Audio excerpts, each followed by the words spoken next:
Rebecca. Yeah, that resonates a lot with me when you talk about, the people's aspect, and then all those things that are associated, and then all those potential that we can be found with the by connect with people, right?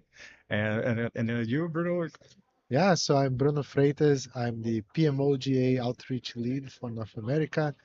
And this is my second unCON actually. I've been in one before in 2024 in Istanbul. That's when I met Dr. Tony for the first time in person, right? And I love it. I love the conference. I love the opportunity to meet people in person, right? I was talking to Rebecca.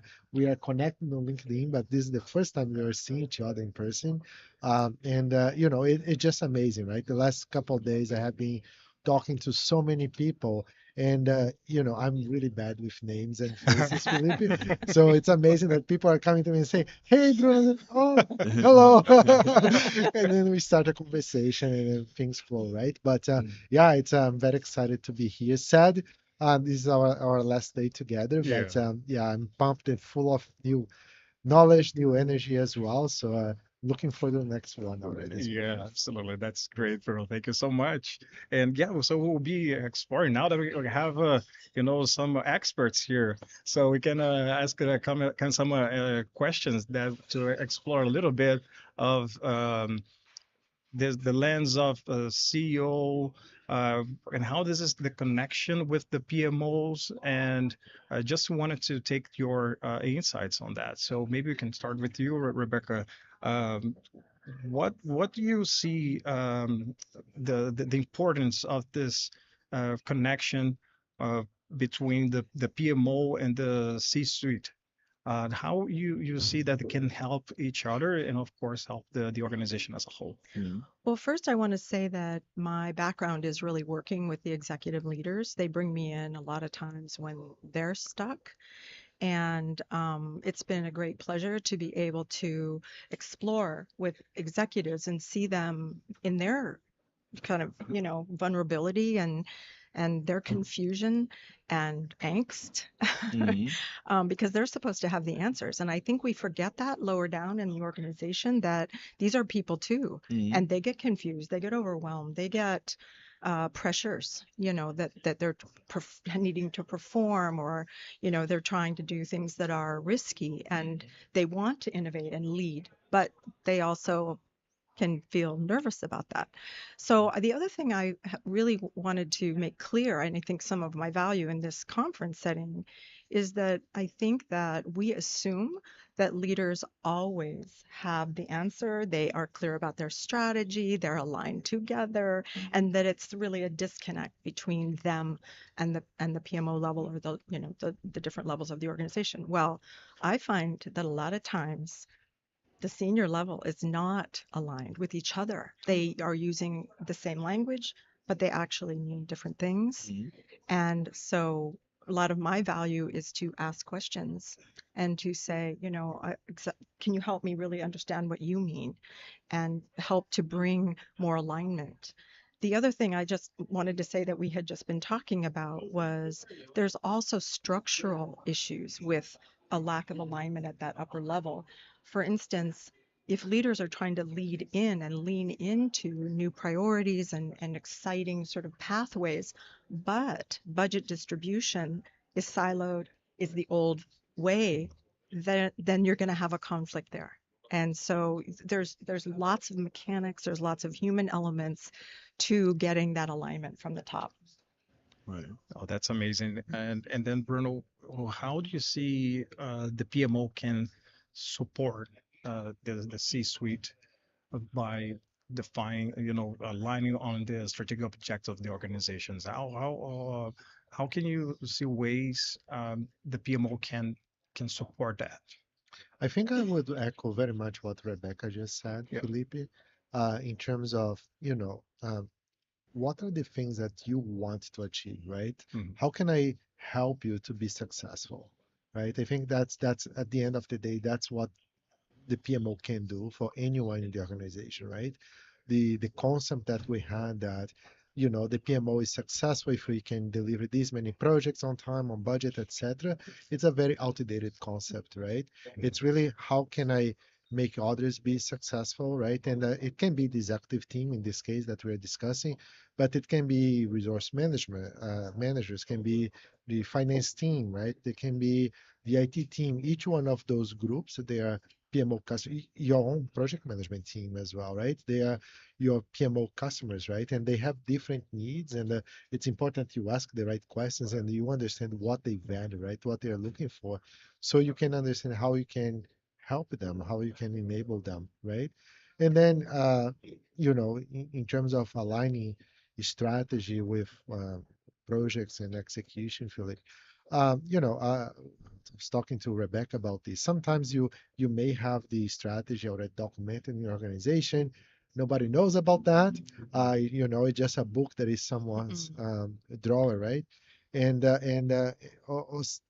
a lot of times you don't even have the that strategy documented, right? So I think in both cases the PMO can help quite a lot, trying to say, okay, so let's take a look at this strategy, or at least tell me what are the things that you want to achieve, and I'm going to help you to understand all the other things that are happening across the organization, because these actives, they may not have visibility about that, Mhm. and how those things align or not with that strategy, either documented or informal, right? And help them to make better decisions. Are we working on the right things, right? Are those the projects that are going to help us to move for your strategic agenda, right? Is there Right. anything that you want to stop, right? We may not have the all the resources, we may not have all the money, right? But now you are being helpful for the organization team, and a lot of times we talk about, oh, I need to have a seat at the table, Mm. but I think you have to show how you can help them before you can Mhm. earn that seat at the table. Yeah, I think ideally you're asked because your insights and the way you speak and the questions you ask are so valuable that you are invited. That is the way to do it rather than I Right. need a seat at the table. No, no, no. You're asked, leaders ask the people that they find helpful, right? And I Mhm. do agree with you so much, Bruno. The questions that the PMO is asking, and we talked about this in several of the sessions during the last couple of days about really asking with curiosity, not with, I know the answer or you should know, that kind of tone. Mm. It, we can all feel that. And I feel like PMOs, there's a lot being asked of a PMO. They have to be able to translate between that upper level and the The more. delivery. Yes, Mm. exactly. So they have to be a translator. They have to be very sensitive and astute about listening. They have to be able to read energy and Right. body language. I mean, it is a huge, huge job. Mhm. So I'm not saying these things lightly, we're Mm. asking a lot, but I also think it can be, this is your first question, what is that relationship? To me, it's a hand in glove relationship when it's ideal, right? That the Mm. Right. leaders are like, you need to be here. I need you. You're so valuable. Right. So I have a question for you, your experience in the C-suite space. As you were mentioning, a lot of the PMO practitioners, PMO manager, directors, uh, they always say, we aim a seat at the table. But from the other side, I had the opportunity to work as a chief information officer, so I know how these people think. So we don't need another one sitting at the table. So what I Mm. said is a voice at the table, because project management is leading by influencing, having a voice. That if we're gonna decide something about the future of this organization, we think about Bruno. Bruno is the master in delivery, in making things happening. So I wanna listen to Bruno. So that is having a voice at the table instead of Absolutely. having a seat at the table. Some people they take that literally, Mm. that you wanna sit at the table, but so another things, I wrote an article no long time ago. So I was thinking, so a lot of PMO leaders, they asking to have a seat at the table. So the article, the title was, "Hey, PMO leaders, watch out what you ask for. Are Mm. you prepared to sit at the table? Yeah. What kind of question are you mentioning? What kind of question you gonna have? What curiosity you have? do you understand really what are the concerns or what keep them away? So if you don't understand that, so you don't gonna do, so you're gonna sit at the table for a second because they're gonna say, hey, you need to leave. That's right. That's exactly. We talked about that today. We actually did a little role play on how would you approach, one of your C-suite. Maybe you ran into them in the elevator. Could Mm, you get your point across in a couple of sentences? mm, And it was stunning. We went around the room and talked about what do you think the perceived value is? That was brilliant. But when it came to actually talking, mm, that's where we fell down. So I agree with you. It's a language that you have to learn. It's a mm, demeanor you're learning. It's very much about your culture, right? One C-suite, one senior leader is very different from another leadership team. mm. So I agree with you. We don't want to be in that room until Exactly, we can speak that language. definitely. Yeah. So, another question for you with your experience. So, what do you recommend to all the PMO leaders out there that are aspiring to be having a voice at the table? So, what would be your advice to them? So, how they need to get prepared for that? Yeah. Uh, So I so- think first, it's really important for them to understand their role and their benefit. I think so often, and you know this, Bruno, that we get very much mired in our pushing, projects and all our templates and timelines and so forth, and we can begin to think that that is what the value is. And Gantt charts and all of that business is just not of interest. So we've got to be able to step up into that 30,000-foot level and take on a different orientation to our work and apply it. I mean, we say all the time strategic alignment.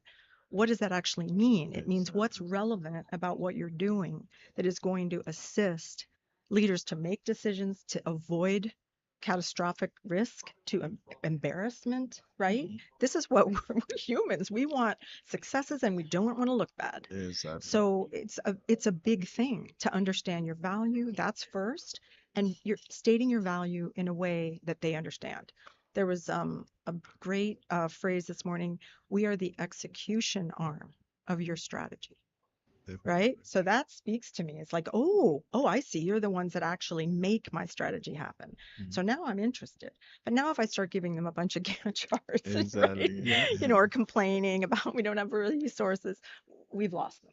So first is right, what's our value in the leadership speak? Then the second part is how do you ask meaningful questions? I think that's even harder because again we tend to have our questions coming from our lens as opposed to right the c-suite's lens, so we need to be able to say more than what's your strategy or what are your priorities. We want to be very careful not to say what are the projects you want, right? Because it's not good. So I think so much of it depends on what your organization has, right? Right. If there is a document, it is being used, then you might ask questions about that. How would they interpret that for you? Mhm. How would they help you to understand what they're wanting to see happen in a certain time frame, right?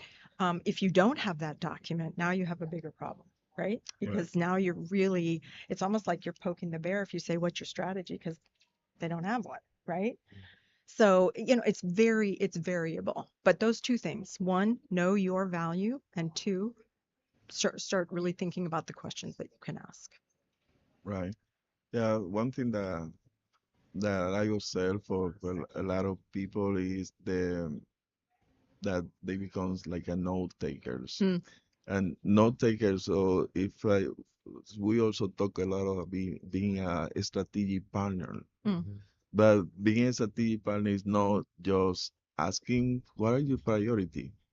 But in that case, you're becoming a note taker because you're not contributing to anything. So let's say the pain is that we want to grow our business.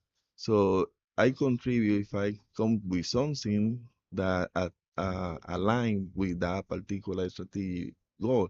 So it's different that I ask, hey, Rebecca, what are the priority? So I'm just taking notes. So the priority, Rebecca said this, this, this. But if I say, so the way that we can achieve that particular objective is doing this, Hmm. and then you are contributing. So now we are partners. So you are contributing with something that I'm interested. But if we say we want to be a strategic partner, but you behaving as a note takers, Hmm. Yeah. yeah.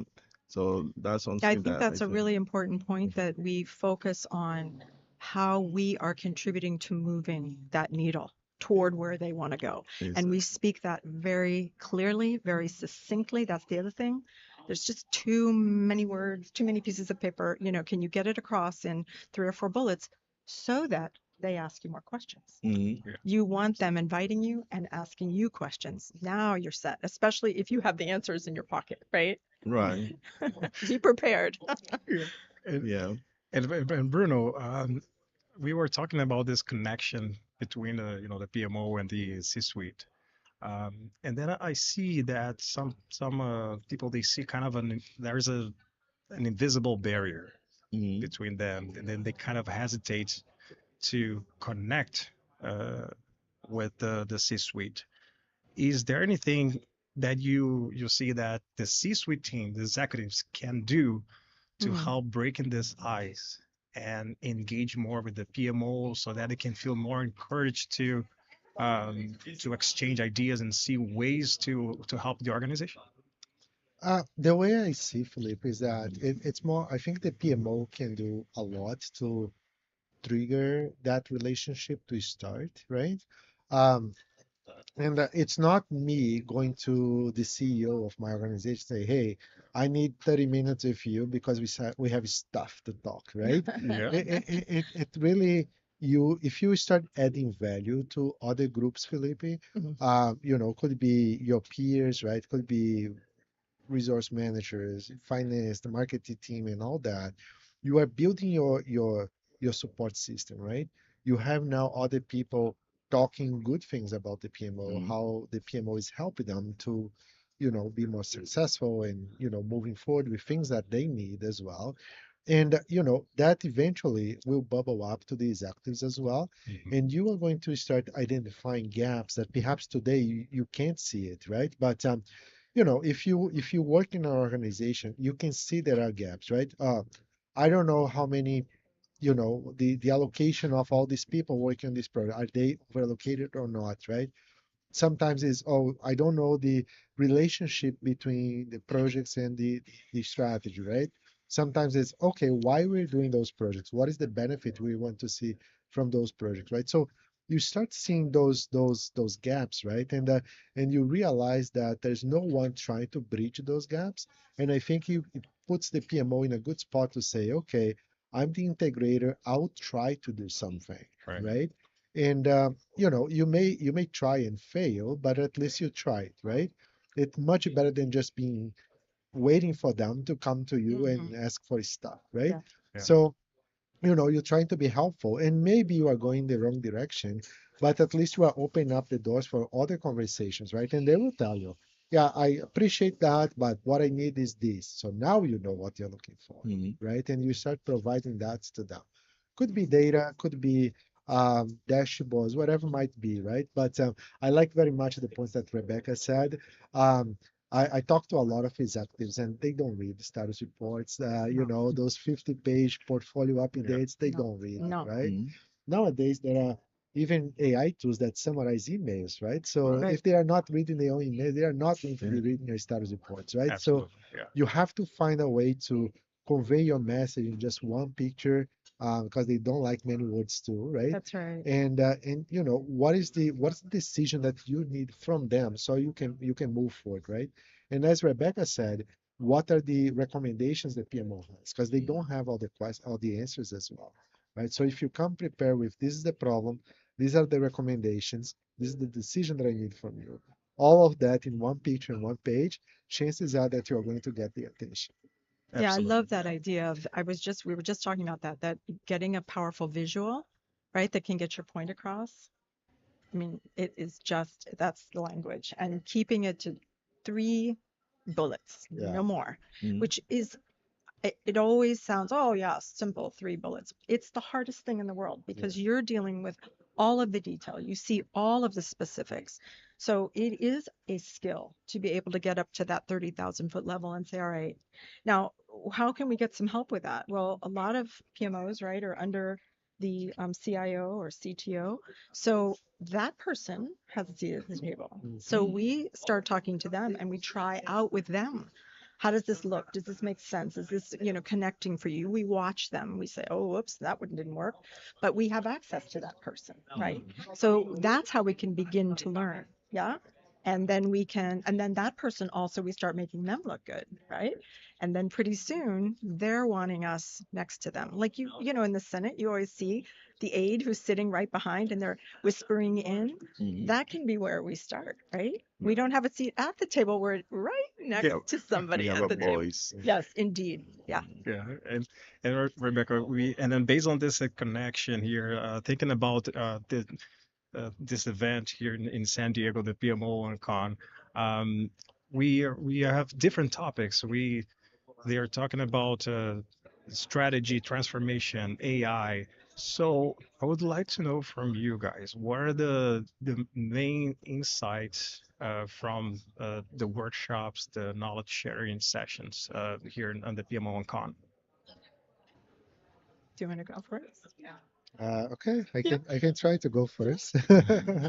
I think Philip, the main takeaway for me is that there are many perspectives, right? And sometimes you can work 40 years, 50 years, right? But there will be a limited amount of companies that you have worked for, right?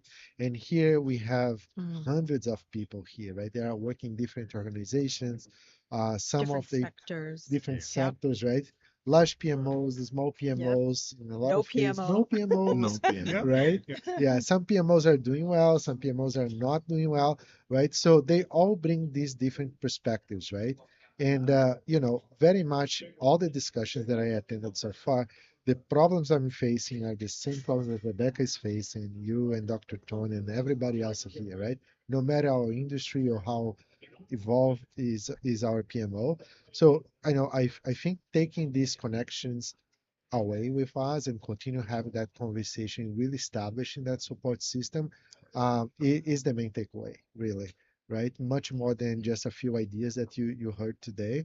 Is continue to have those conversations with other PMO leaders. spot on, Bruno. And how about you, Well, Rebecca?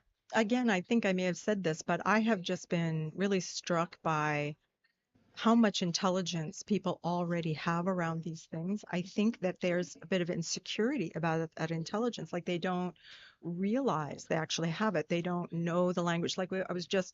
I'm supposed to be in one of the sessions right now, so I'll get back up there in a moment. But it's about the difference between a PMO and a TMO, Mhm. Transformation Management Office. Mhm. And people are like, I'm here because I don't really know what that means. And so, right, that's so important. They're like, I don't know what it means, but it sounds interesting. It sounds like something that I would vibe with. So I feel like that's an opportunity for us to say, why is this TMO coming? What's it about? Is it because PMOs got used to doing Gantt charts and so they sort of lost that higher level ability? Mhm. And so now we feel like we need to have that in a separate office. Or is the organization so big that it does need both? Mhm. I mean, I think these are such rich questions, and I feel like the answers are there. We just need help really recognizing them and also articulating them in a way that we can really intentionally use them. So Right. that's what I keep saying. I've just been so impressed with the brilliance of the people here. It's Oh, that's been a great. pleasure. Yeah. Yeah. That's great. Yeah, so um, I want to thank you all for having for being here to join us in this podcast, and for those who are following us, stay tuned on the PMO Voices Unplugged. If you want to access more conversations, more insightful stories. So thank you everybody for joining, and we'll see you next. Okay, take care. Thank you, Thank you. everyone. Bye bye. Thank you.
Hi, welcome. I'm here talking with Emrah Özdemir of Roketsan, which I learned today is Turkish for the rocket industry. So that's Exactly. fascinating. Great to meet you, Emrah. Great to meet you, Yes, Ryan. thank you. Great. So tell me, like, as far as the PMO community and the PMOGA community, how did you hear about it? How did you get involved, and what is your role in it now? I've been volunteering with PMI for so long, so PMO and Global Alliance team somehow part of the game for so long. So naturally it happened. So I found myself here. This is my second time in this event.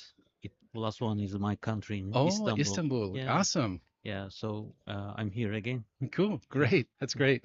Yeah, a lot of people have said to me that they feel like they're amongst their people when they come to these events. Yeah, yeah, exactly. Oh my God, yeah, yeah, you're right. Totally. That's cool. Uh-huh. So, what about in your experience has been like some small decision or you thought was small, and it turns out that decision had a much bigger impact? Yeah, I think here's what I think about this. Think big, start small. I think Yeah. that's the key for success because of course, with some big things in mind get you excited, but if you start big, then failure is almost inevitable. Right. Smart. No, totally. That makes sense. Yeah, Makes a lot of sense. yeah, yeah. Nice. And then, what about a time when there was something that you were working on? Oh shoot, I was thinking of the question. All right, let's shift to the event itself. So tell me, like in 2 or 3 words, how would you describe this event? All right, that's a very good question. Yeah. Uh, First of all, this event is a great place for networking, and this unCON part of it makes the difference because you have a lot of conversations with people like yourself, Yes. having the same challenges, having the same problems every day, trying to solve it, and it's a great place to be, actually. Yeah. Yeah, that's awesome. That's hmm great. hmm What about a time where you were working on a project and the stakeholder gave really interesting feedback? hmm Something that was maybe a challenge, maybe a question or an issue, and how that influenced the approach. How did you adjust and pivot to that? Yeah, I'll give you a really radical example for that. In one of our meeting with the top management, they say that PMO does not do the thing we ask for it. So okay, it was a icy moment for us. We just shocked and okay, at this point, instead of defending ourselves, we ask, how can we do more? What is the real expectation? Because we need to know. Okay, Hmm. that's the key. Yep. So when we listen to them and come back to our office, we just totally change the way we work. Wow. Uh, we were mostly working with standards and stuff, but at this point, we stop that and we go to the field with the project teams Oh. and try to understand. You know, uh, there are two components of clarity. Okay, one is data driven, and the second is intangible data, intangible knowledge. Let's say Hmm. Hmm. knowledge part. This data-driven part is somehow doable, okay? Even though you need to always invest for better data, clear data and stuff, data governance, but if you can't get this knowledge in the field, like what are the real struggles people doing? What are the real challenges? What is the political side of things happening there? If you can't get these things, you're missing the bigger picture. So we invest in this part, and that's when we somehow align with the top management, and it helped. That makes a lot of sense. Yeah, It's like meeting the customers where they are. I mean, you go to them and say, "I'm here. I've come to you. Tell me what it is that's important to you. How can we solve your problems? What are your problems?" exactly. And after that, um, you know, people are always dealing with firefighting in the field, Yep. and general manager or top management ask us to help this firefighting for some specific project. So it's extended our impact on the field. Well, that's which awesome. yeah, it created a wow effect on us also.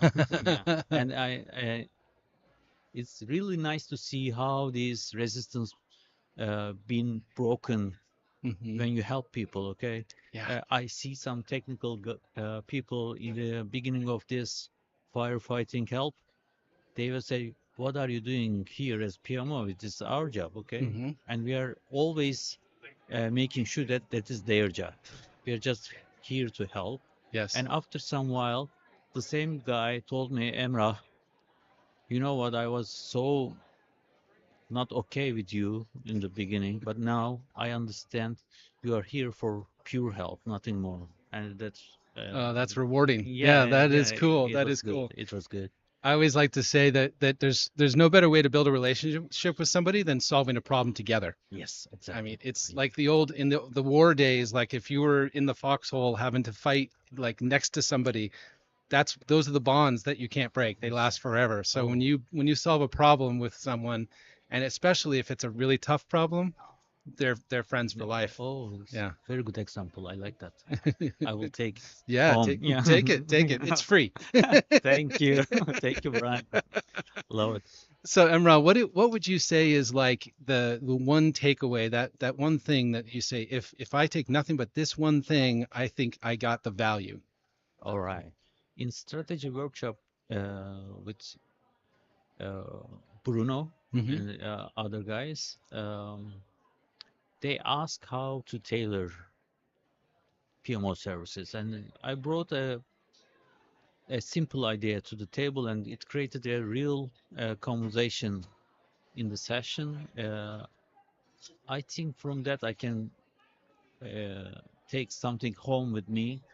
I brought the idea, okay, but people put a lot of thing on it, and I'm bringing back something totally new. Yeah, yeah, I love it. That is great. If you allow me, I will tell a little bit Yeah, about yeah, this. let's hear about it. So tailoring shouldn't be on random case, okay? Hmm. It need to be structured, it need to be guided somehow. So I offer PMO services to be analyzed on a scale of, let's say, two axes: project maturity versus product maturity. If product maturity is high and the project maturity is high for the team, Hmm. so this team is doing all right Yeah. already and Hmm. really doing good deliverables, and everything is okay with them. So they don't need to, a police in front of them or guiding them. So Right, right. uh, doing just consulting thing, Hmm. it's okay for it, and their results can be measured by objective key results, OKRs. Hmm. It's enough for them. But for the other ones, let's say the opposite one: low maturity in project, low maturity in product. So these guys needs basic standards, okay? Hmm. So that's when PMOs processes need to be told, and maybe, let's say, uh, go together with them, okay? Right, On right. something, yeah, More prescriptive yeah. process. And people added a lot of ideas about it, and now I'm bringing a new total project and product maturity idea. The most valuable thing, they added a customer maturity access Oh, to it's the this. 3D now. Yeah, 3D now. Of course, simple is better, maybe in one way of thinking, but this really created a wow effect on me, so I love it. Oh, that's cool. Hmm. So project, product, and then out here, customer. Customer, exactly. Yeah, that's cool. So, and you use those as a gauge. So the initial assessment, you say, where do you guys fall? High, medium, low Yes. in those three areas. Hmm. And then you use that as a guide to say where you might want to focus your efforts. Hmm. Yeah, that makes a lot of sense. You can do it on interview base, you can do on database, it depends. Yeah, you could probably make it very detailed with metrics, or you Yes, could keep it relatively informal. exactly. If somebody probably doesn't have the detailed metrics, then chances are they're probably lower on the maturity. Yeah, Yeah. yeah, very good. And that's fine. That's fine. But it's a way to gauge. It's a way to give you guidelines as to what Yeah. the future, where we might apply our efforts. Yeah, otherwise, everybody cool, so you have a harder problem to solve, no? Yes, and we do it together. Yeah, exactly. Yeah, Well, that's how we created bonds, right? absolutely, Bonds. absolutely. Yeah. Or we do podcasts together. Yes, Brian. Totally. Well, thanks so much. This has been awesome to meet you, Amra. So Same yeah, here, thank Brian. you. Yes, thank Love it. you. So this has been fun. I I hope to love do it again. And thanks to everyone who came to the event. And there's still a little bit of time to go, and there's still some snacks here. So please enjoy, and looking forward to the next one. All right. Thank Thank you. you. Bye, Amra.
Hi, welcome everyone. I'm Brian Rourke. I'm the VP of Finance for the PMI San Diego chapter. I helped to plan this event and put this on, and I'm here with a lot of special guests in the PMI San Diego and the broader PMI community. So why don't we start with introductions? Carla, you can go next. Of course. Hi, I'm Carla Idem. I am the Global Head of Transformation and Project Delivery at the Management Institute. Awesome.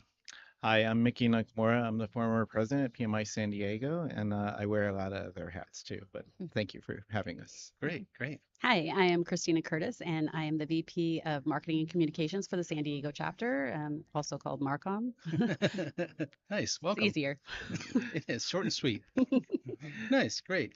So Carla, what thinking about the PMO, PMI, this large community that we're all a part of, how did you hear about it? How did you get involved? What inspired you? Well, that's a great question. Well, aside from being an employee of PMI and having Americo as a teammate, my entire career actually as a project professional, I was at a PMO.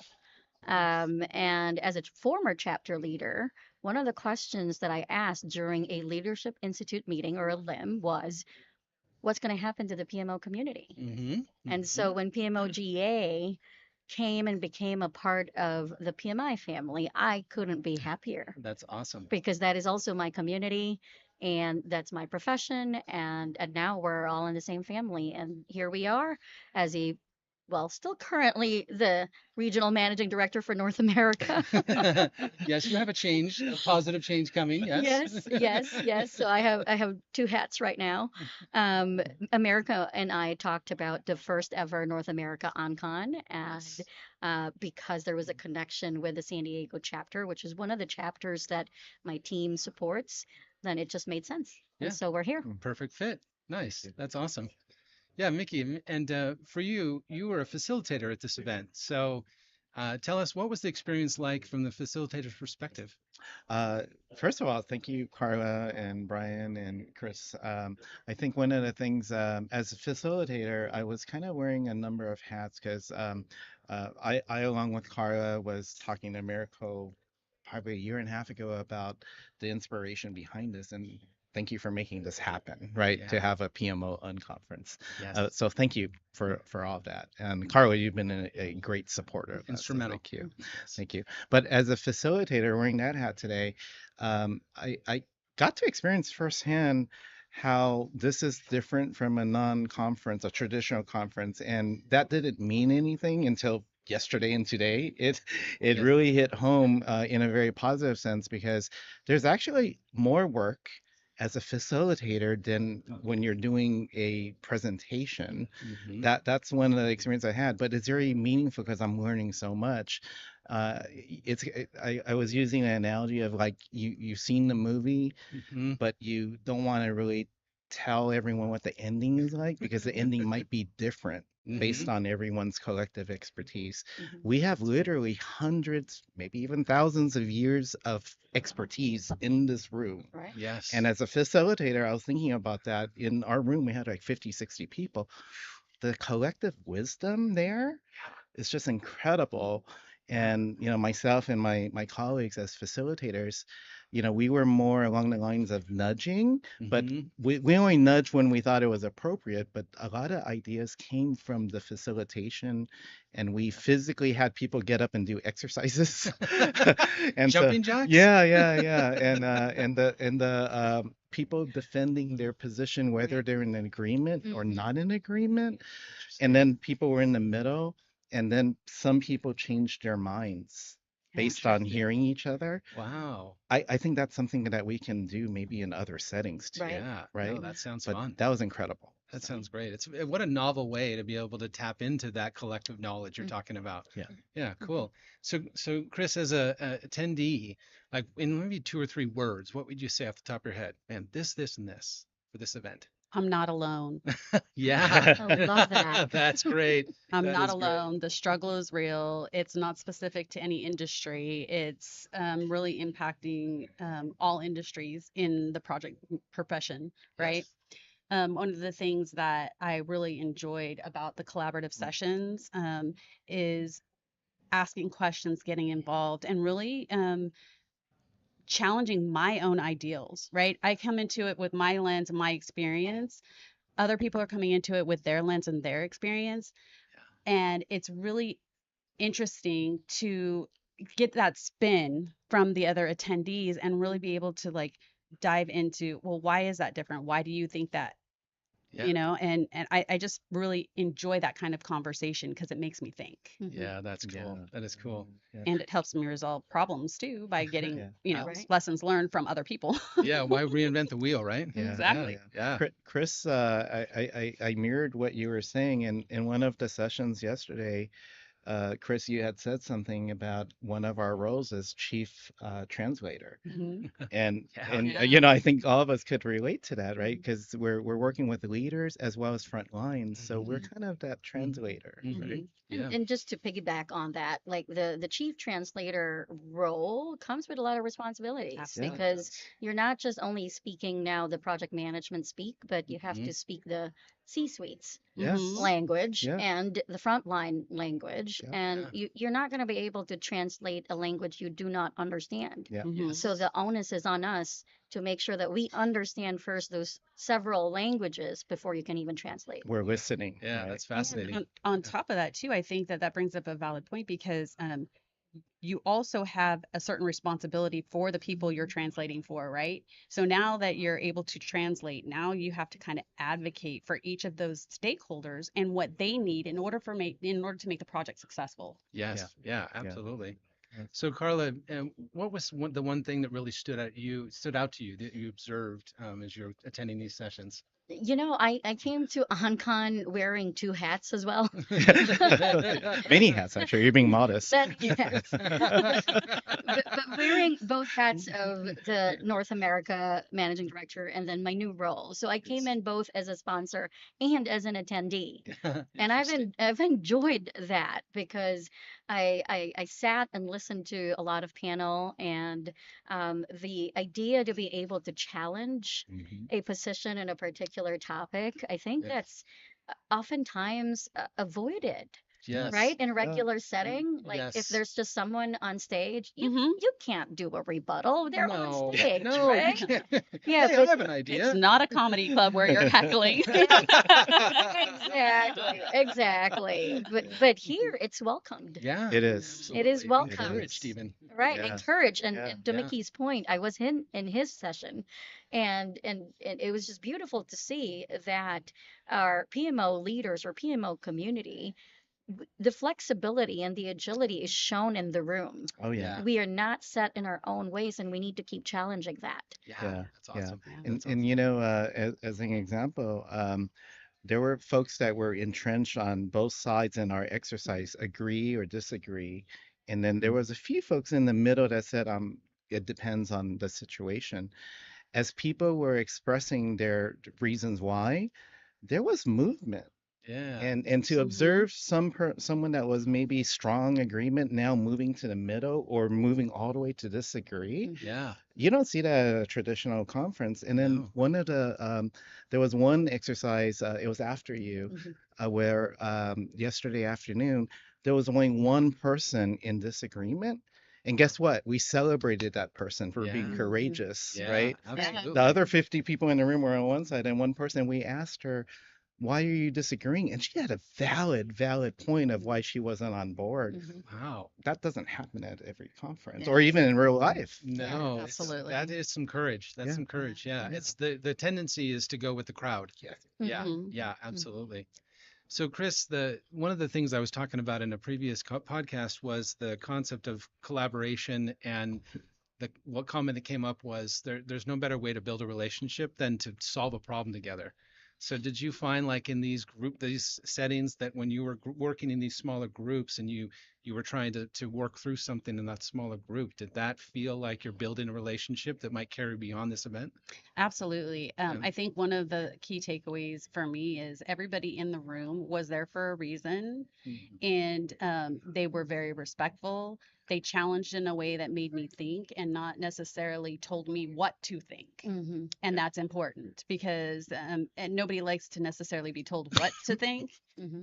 or Mhm. how to think, but to think, Yes. it's Yes. a different story. Yeah. Yeah, So it's it was really, really exciting. Yeah. That's cool. And I think the people around me actually um just opened up a lot, and we talked about other things. Oops.